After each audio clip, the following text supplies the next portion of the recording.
그런데 자연스럽게 이제 또 많은 분들의 권유가 있으셨고 해서 정계 복귀를 하시게 됐습니다. 94년에.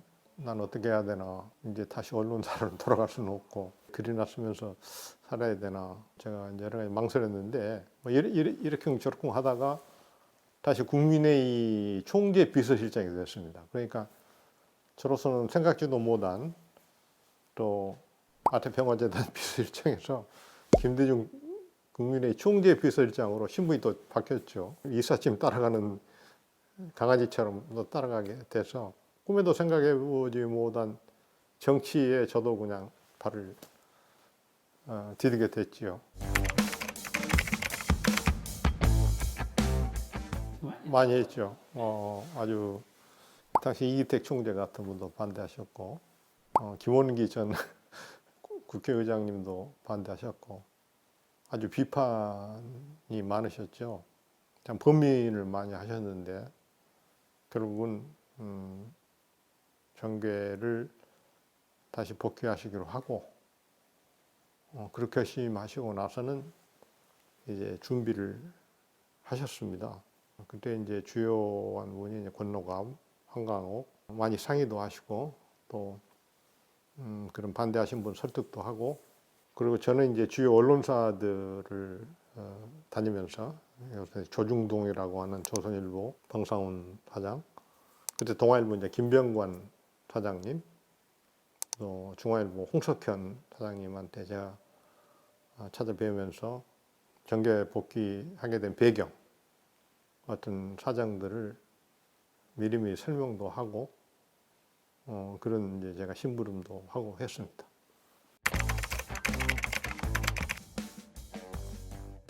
그저 뭐 못 받아들이는 거였고요. 뭐 어느 사장님은 엄청 비난을 하시고 뭐 저를 박대하시기도 하신 분이 계신가 하면 또 어떤 사장님은 그냥 뭐 그럴 줄 알았다라는 표정으로 말씀도 하시고 그러나 비판은 각오해야 한다. 그냥 뭐 엄청난 비판을 받으셨죠. 그래서 네. 이제 그 권노가, 한강옥, 정대철 이런 분들이 이렇게 그 사람들을 많이 이제 수소문하고 찾으셨죠. 저는 그때만 해도 제가 뭐 출마하리라고 저는 생각을 못하고 그저 뭐 심부름하고 누구를 좀 만나라 하면 가서 또 의사타진하고 가령 예를 들어서 그 추미애 의원님 같은 경우는 이제 정대철 의원님이 이렇게 그 청구를 해가지고 들어오시고 각계각층의 그 청구를 받으셔서 많이 들어왔는데요. 네. 저는 뭐 이렇게 적극적으로 제가 뭐 사람들을 이렇게 그 청구하고 그러진 않고 이렇게 뭐 제가 뭐 공천을 받아서 국회의원 나가야 되겠다는 생각 안 하고 있었기 때문에 그저 뭐 잔심부름 정도 그랬었죠.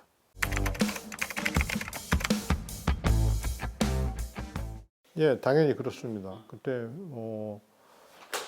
언론이나 이런 쪽에서 그런 젊은 피 수혈을 뭐 그렇게 표현하면서 아주 놀라워했죠. 어떻게 저렇게 그 각계각층에서 그 평가받는 유능한 분들이 저렇게 이렇게 영입을 하는가 해서 늘 궁금했는데 단계 발표할 때마다 언론들이 반응이 굉장히 긍정적으로 이렇게 평가를 했었죠.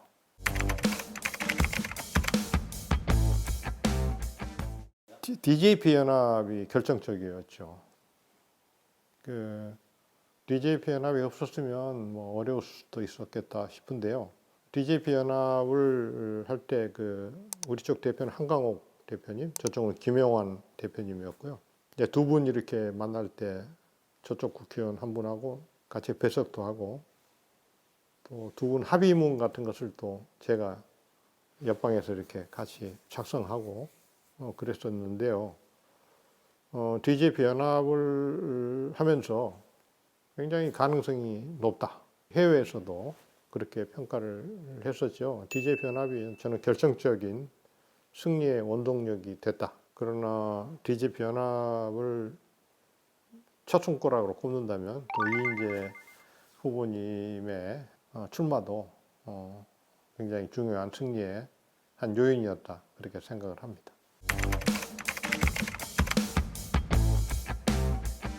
그런데 그 출구조사에 그 신뢰도가 있습니다. 그때 그러니까 뭐 이 어느 지역에서 지금 이 개표가 진행되고 있고 유리한 지역의 개표는 아직 뭐 열지도 않았거니와 뭐 그런 걸 보면서 저는 궁극적으로 승리한다 그렇게 봤었죠.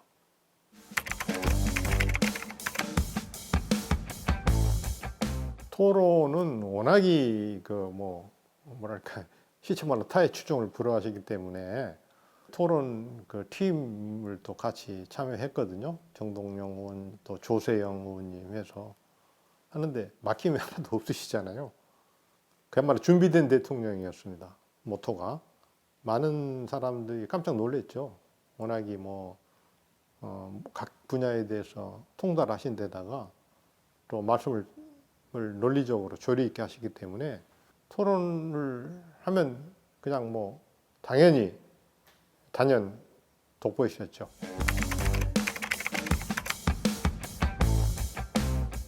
아태평화재단을 만들기 전부터도 대통령께서는 통일 문제에 대해서 독일의 사례랄지 이런 거에 대해서도 많은 연구가 있으셨습니다. 3단계 통일 방안을 수립하는 데 결정적으로 또 도움을 주신 분이 임동원 전 국정원장님입니다. 아태평화재단을 만들면서 그 새로운 사무총장님이 필요했기 때문에 물색을 좀 하자 해서 제가 외교부에 출입기자 하면서 외교안보연구원장도 하시고 통일부 차관도 하시고 그랬던 임동원 전 차관님을 어쩌겠느냐 소개했더니 대통령께서 이제 임동원 총장님은 이제 육사 12기 예비역 육군소장 남북 군축회담 대표까지 하신 분인데 고향은 평안북도 오시고 그런 분이 오시겠나 그러시길래 제가 한번 해보겠습니다 해가지고 한 6개월 동안 이렇게 집요하게 임동원 총장님을 제가 이렇게 그 DJ를 한번 만나 뵈시면 좋겠다. 그런 여러 가지 일화가 그 임동원 총장님의 자서전인 피스메이커라는 자서전에 제가 그분을 어떻게 그 귀찮게 했는지 자세히 나와 있습니다. 임동원 총장님이 아태평화재단 사무총장을 맡으시면서 수많은 토론과 외국 사례들을 연구하시면서 김대중 대통령의 햇볕 정책이 완성된 것이죠.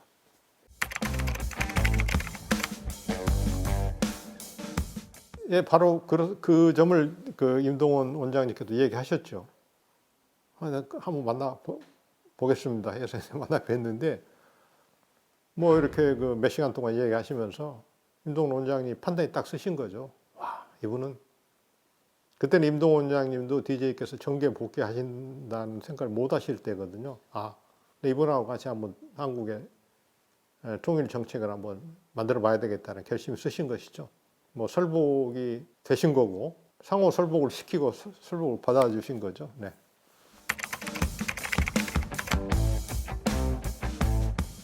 그때 아태평화재단을 이사장이셨던 대통령 입장에서는 임동원 원장이 오실 수 있을까 확신이 없으셨지만 통일 정책 수립하는 데 있어서 국정에 참여했던 경험이 있으신 분들을 같이 일한다는 것은 진보 보수 갈릴 것이 없다. 그리고 그때 이 전문가 집단이 그렇게 폭이 넓지가 않았습니다. 군사 외교 안보 통일 문제의 전문가를 두루 섭렵하신 임동원 원장님 같은 분이 없었습니다. 그리고 임동원 원장님을 제가 처음 뵀을 때도 제가 내가 누구입니다. 김대중 이사님께서 뵙기를 원합니다. 말씀하셨을 때 처음에는 마다하시면서도 통일 문제에서는 여야가 있을 수 없다고 나는 본다. 그렇게 말씀하신 것을 제가 힌트를 딱 얻어가지고 대통령께도 보고하고 집요하게 제가 그분을 이렇게 졸라댔던 건데요. 김대중 대통령께서도 통일 문제를 연구하는 데 있어서 뭐 여야, 진보, 보수 할 거 없이 가장 현실적인 방안을 수립하는 데 있어서 국정에 참여했던 경험이 무엇보다도 중요했었죠.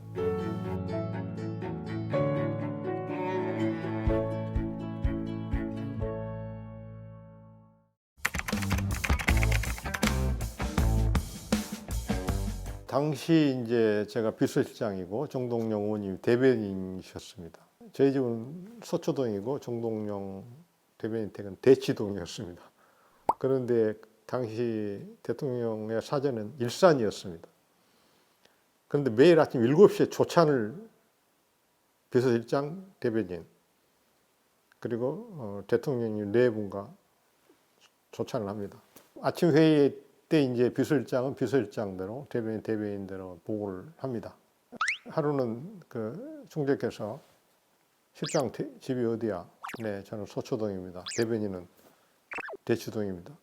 아, 그러면 거기서 새벽 7시에 이렇게 7시에 조찬하는데 오려면 얼마나 걸려? 1시간 걸립니다. 아유, 그렇게 뭘? 웃으시면서 내가 전세금 대줄 테니까 두 사람 집을 이쪽으로 옮겨라. 그렇게 말씀하신 적이 있죠. 근데 정동영 대변인은 이제 대변이니까 여러 가지 언론 상황을 보고를 해야 되는데, 당시 그 정동영 의원님이 좀 보고하기가 쑥스러운 문제들이 있습니다. 그럼 그 전날 저녁에 한 11시쯤 전화해가지고 제가 언론계 선배이기도 해서 정 선배, 내일 이거 총재께 좀 말씀드려라. 그건 대변인께서 하셔야지 왜 나한테 얘기합니까? 조찬을 이제 합니다. 식사하다 갑자기 대변인이 정 선배 말씀드리시죠? 그러는 거예요. 근데요, 우리 대통령께서는 다 하셔요. 이 사람들 뭘 짜고 왔구나. 그리고 그 얘기는 반드시 듣기 거부간 얘기지. 그러면 1분 정도는 가만히 당신의 마음의 준비를 하신대요. 무슨 소리를 해도 내가 들어야지. 그럼 저는 이제 그냥 눈치를 보고 가만히 있는데 무슨 얘기야? 해봐. 하면 제가 쭉 드립니다. 뭐 가타부터 없이 들으셔요. 상당히 듣기 거북한 얘기죠. 기자들이 하던 얘기, 뭐 밖에 들은 얘기를 대변인이 전해주니까 그만큼 하셨고, 저는 김대중 대통령을 제 인생의 스승으로 모시는 이유는 제 좌우명을 주셨어요. 사람하고 좋게 못 지내면 나쁘게 지내지 말아야 한다. 나쁘게 지내면 그 사람이 나를 언더마인 한다. 언더마인이라는 게 이렇게 밑둥치 파는 거 아닙니까? 어떤 사례가 있었습니다. 저 실장 알지 않아? 누구? 네. 그때 그 자리에서 얼마나 뭐 얘기를 했나. 굉장히 내가 속으로 화났거든. 근데 내가 꼭 참았어요. 내가 그때 만약 그 사람을 질타하거나 나무랐으면 그 사람하면 나에게 떨어졌을 거야. 근데 내가 꾹 참으니까 요새 그 사람 나한테 얼마나 잘하나. 그렇게 절대 사람하고 좋게 못 지내면 나쁘게 지내지 마라. 그게 지금까지 제가 잘 실천을 못하지만 제 가슴에 담고 있는 좌우명이고, 저뿐만 아니라 많은 분들에게 대통령께서는 그런 신중함과 어떤 겸손함과 성실에 대해서 얘기하셔가지고 저와 같은 그런 좋은 교훈을 얻으신 분들이 매우 많습니다.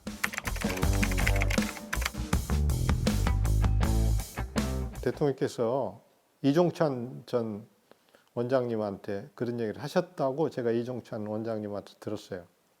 근데 중동체가 나를 자주 기분 나쁘게 했거든. 근데 내가 다 그때 참고 들어줬어요. 비서실장 말은 내가 들어야지 밖에 이 얘기를 알지 않겠어요? 그러니까 많은 분들이 직접 말씀드릴 수 없는 얘기들을 저를 통해서 하면 제가 전달해 드렸습니다. 그 선배들이 그래 말씀드렸나? 네.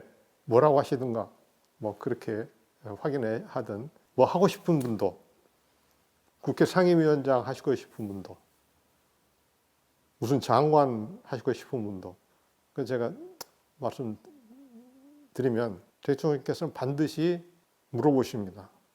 정 실장은 어떻게 생각하나? 그러니까 DJ 대통령께 뭘 보고 드릴 때 2개, 3개는 답을 준비하고 들어가야 됩니다. 그럼 어떻게 하면 좋겠나? 그런 말씀 반드시 물어보시거든요. 근데 그런 준비 없이 다짜고짜 말씀드려가지고 머뭇머뭇 그랬던 분들도 제가 목격한 적이 있죠.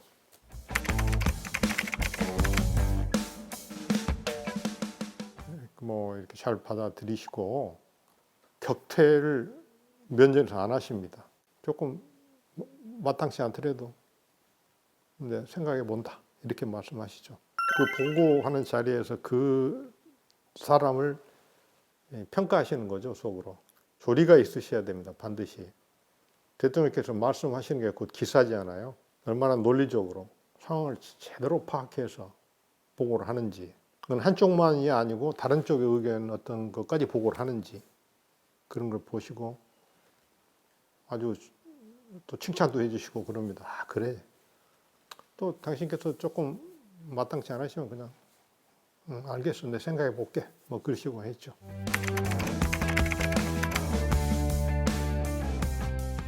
글쎄요, 뭐 저를 뭐 신뢰하셨기 때문에 국회의원도 시켜주시고 3년 6개월 동안 비서실장을 저는 했다고 생각하는데요.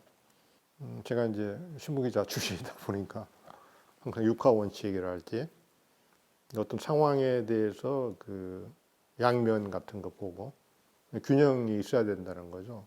기사 쓸 때, 또 사서 쓸 때 그래야 될 것처럼 그런 것을 대통령께서는 평가하셨죠.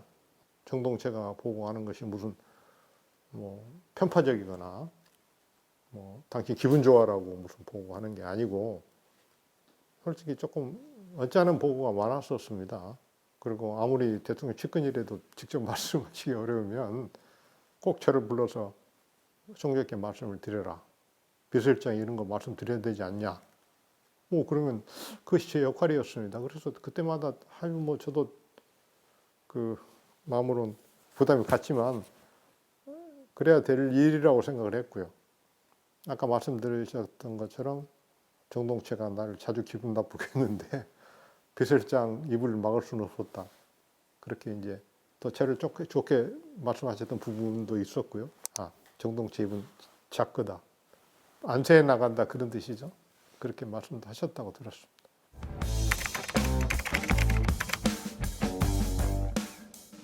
대통령께서는 나 때문에 부인과 애들이 고초를 겪었다는 것을 늘, 또 김홍일 의원님 경우는 고문을 당하시잖아요. 그것을 보고 늘 가슴 아프게 생각하셨어요.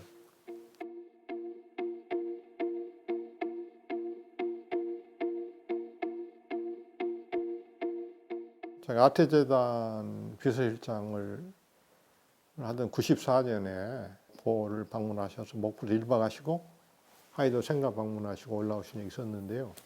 지금은 없었지만 목포 초원호텔이라는 곳에서 뭐 보고를 드리고 있었어요. 근데 이제 대통령께서는 그 문을 바라보신 쪽에 앉으셨고 저는 이제 안쪽을 바라보시 보고를 하는데 갑자기 대통령께서 눈을 크게 뜨시면서 홍일아 왜 그래? 그래서 저는 홍일이 형이 들어오는 줄 알고 봤더니 홍일이 형이 들어오면서 제가 배가 좀 아픕니다. 어제 제가 뭘 체했나 봐요. 하니까 갑자기 제발 아프지 좀 마라. 이리 와, 여기 좀 누워라. 누우면 좀 괜찮다. 유치원생 아들에게 대하듯이 눈물 핑 하시면서 그러니까 저도 이제 그냥 와락 단지 무슨 뭐 체했다 그런 정도면 그렇게 크게 안타까워하지 않으실 텐데 고문 받았다는 거 알고 계시니까 또 그런 후유증이 또 더 줬나 싶으셨던 거죠. 제발 아프지 좀 마라. 그래서 눈물 뚝 흘리시더라고요. 제가 그때 굉장히 가슴이 뭐랄까